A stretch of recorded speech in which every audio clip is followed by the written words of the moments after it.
All right. Let's switch to talking about an event, an annual event that is near and dear to my heart for no real reason other than just the love of sports. No, wait on that, Scotty. We'll get your time will come. Your time to shine will come.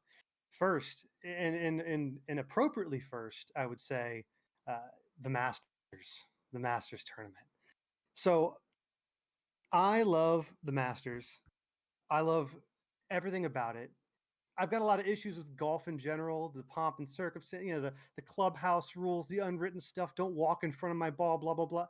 All of that is pushed aside for the Masters because it's so the prestige is so overdone, it's so blown up that it's almost campy, and I just get a total kick out of it. I love all the tradition, the ceremonial tee shot, Gary Player and Arnold Palmer teeing off. I love it. The par 3 tournament, the green jacket, the caddies in all white. I love how the U.S. amateur champion plays against the defending Masters champion. There's so much about it I love. And I don't know. Watching Tiger win the 2019 championship, one of my favorite moments in sports. So, a huge Masters guy. I don't really follow. I wouldn't say any of the three of us really follow golf that well. I try to keep up to date on who's good, who's bad. But for the Masters, I'll get into whoever. I'll root for whoever's in the top 5 of the leaderboard. All right. But of course, none of the Masters tournament would be possible without a perfectly manicured surface to play on. So, with us here today is our senior turf grass correspondent, Eric Clever. How are you, buddy? Good. How are you guys doing? Very good, very good. So, thanks for joining us. Thanks for taking the time. I know you're busy. First off, just kind of give us the lay of the land. What kind of turf is used? How is it maintained? So there's a lot that goes into turf grass management. These people that take care of these surfaces went to school for a long time to do it, and most of them have been in the industry for a very long time, and they make a lot of money to do it. So the course being in the south, they have warm season grasses there that we can't really use as easily in Ohio. So they're primarily Bermuda grass. Which is a C4 grass. You have your C3 grasses and your C4 grasses. So C3 stuff like Kentucky bluegrass, ryegrass, stuff like that, and then C4 stuff like Bermuda grass, zoysia grass, and the common grasses that everyone knows.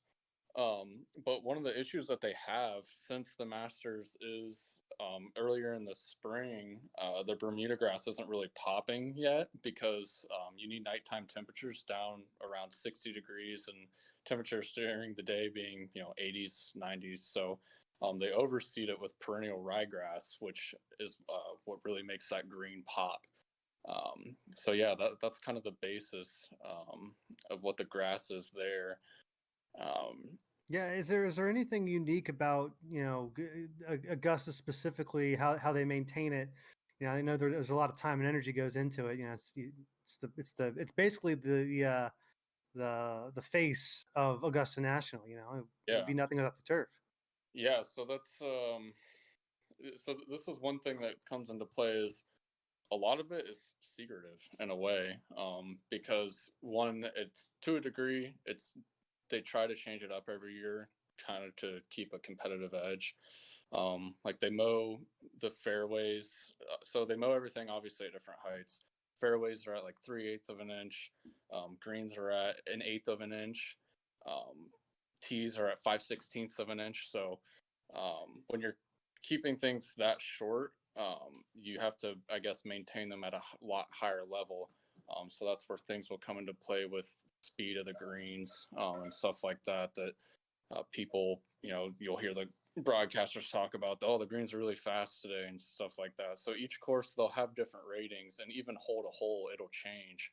And even day to day, I mean, it can change based off of weather, or, what's going on out there. Yeah. What specifically is different about Augusta than other courses on the tour that the players might experience this weekend? Mm, It depends. Like one day one is their mowing pattern there.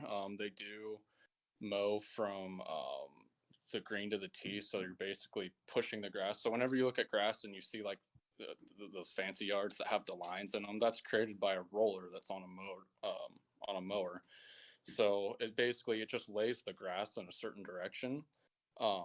So by them mowing that certain direction, it's pushing the leaf blade over a certain way. So when the ball hits that surface, it's going to react differently than if it was, a diagonal pattern or a cross pattern. And, so within that, courses can change it up, and it will affect how the ball rolls a lot. Yeah. Oh, great. What should we be looking for this weekend? What should we be on the lookout for in terms of turf conditions? Well, obviously weather. I mean, that Yeah. Wow. Yeah. I totally forgot about the weather. that's going to affect green speed and everything else. The stimp ratings of the greens, so that's the like I was talking about, the speed of the green. Um, One fun fact: so back in the 1970s, stimp ratings were like 8 and below, which is like a slower speed, to where now they're like 12 or higher. So it's kind of like how they compare it to like, oh, Michael Jordan was playing with a bunch of 12-year-olds, to where now LeBron James like plays with a bunch of freaks. Well, now they're dealing with these stimp ratings that are just out of this world. I've been complaining about the stimp ratings for a long time.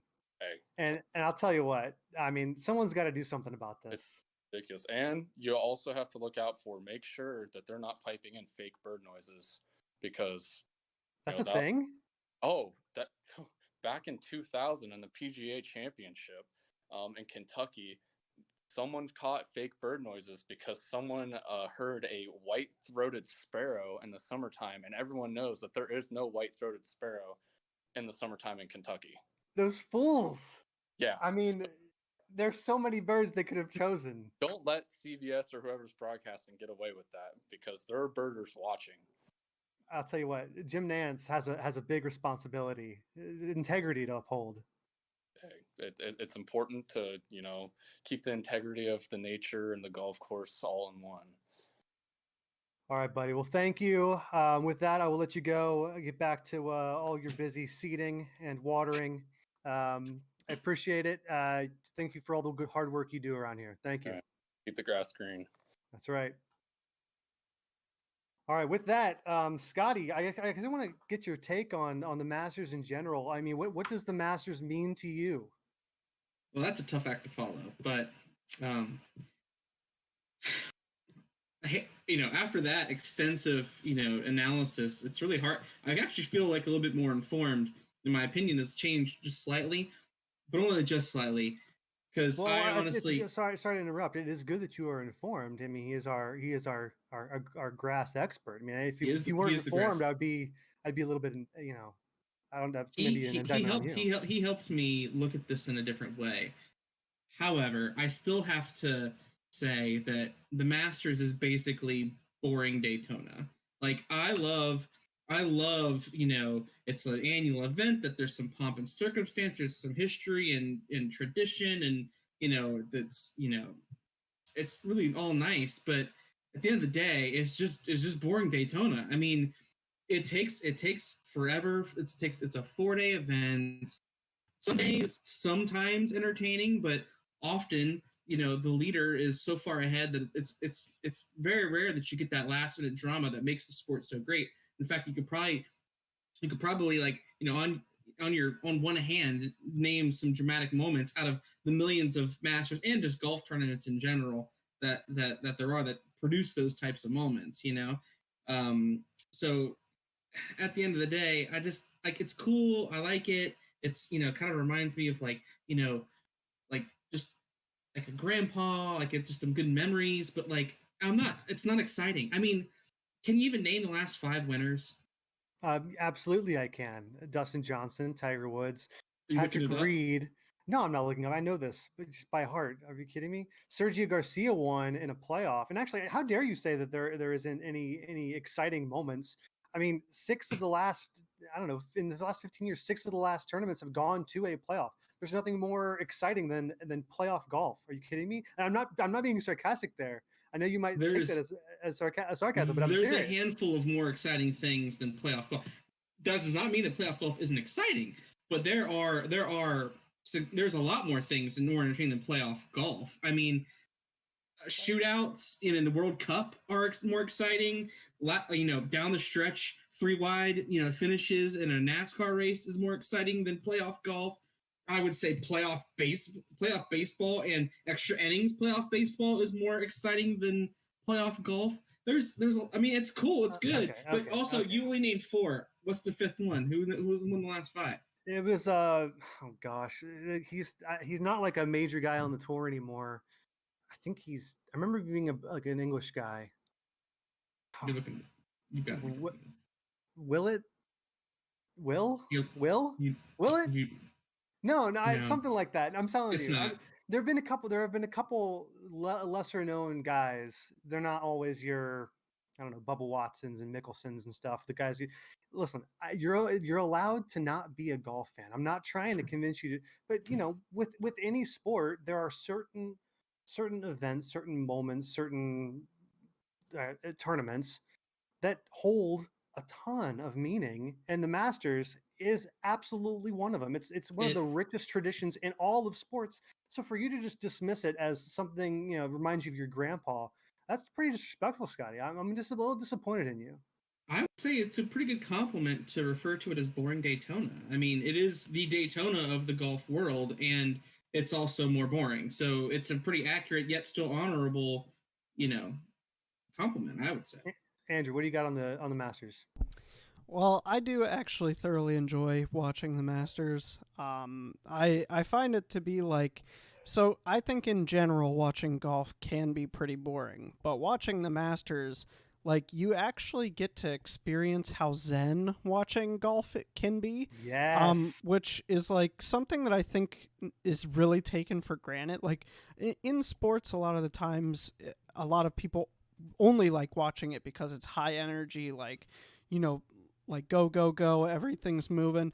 But when you get to watch the Masters, or like people who aren't into baseball, when they watch like the World Series or whatever, you start to realize like some of the little nuances about watching that sport that's a little bit slower that really like makes you kind of want to watch it more. But then you like either don't, or you don't make time for it, whatever. But like I do enjoy the Masters, just zen sport to watch. You get you don't feel bad drinking Arnold Palmer's or like spike them, whatever you gotta do, and you don't feel weird about that, and then you just kind of edge out, hang out, grill. I'll tell you, yeah. Chill.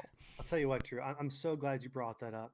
Scotty, not every sport can just be monster energy drinks and just going as fast as you possibly can. Sometimes you need to dial it back, appreciate the beauty of sport. It's also an incredibly easy sport to explain to newcomers because there's so much time in between shots. You can explain the science. I'm just telling you, when you're watching something like hockey, if you're paying attention to it and trying to explain it to someone, you're going 1,000 miles a second, and there's too much to look at. You get distracted. It's hard. I'm glad you brought that up, and that is why every game matters in baseball, Kevin. Those are two different arguments, and we won't get into it now. It's the same argument. I'm a baseball fan. I love the slow-paced nuance of a game, and I can appreciate that in golf. But I'm not going to watch 4 full days of it. I will watch Sunday at 6 o'clock in that evening when it's the last round. I'm going to check to see if the difference between number 1 and number 2 is close, and if it is, I'm going to watch it. But other than that, it's something that's like, oh yeah, cool. It's Masters weekend. I like the commercials on CBS. Awesome. That was my last question to finish off this topic: is how much of this Masters are you going to watch? Scotty, thank you for your answer, even though I don't even know if it'll be still on by then. I always pay attention to the first day. I pay attention to Friday to see who makes the cut. Saturday, if I'm not out and about, I'll watch it. Then Sunday from about noon on, that's prime time Masters. Drew, how much will you watch this weekend? I watched the first and the last day. I love watching the first day. It gets you kind of into it, and then you got to finish it out. So, it's beautiful. All right, so if you've listened this far, you must, for some reason, like what you've heard. So, given that, please remember to like and subscribe to our YouTube channel. Make sure to follow us on Twitter @ObsessionCast for all future episode updates and whatever else we might post, sports related or otherwise. Thanks for watching.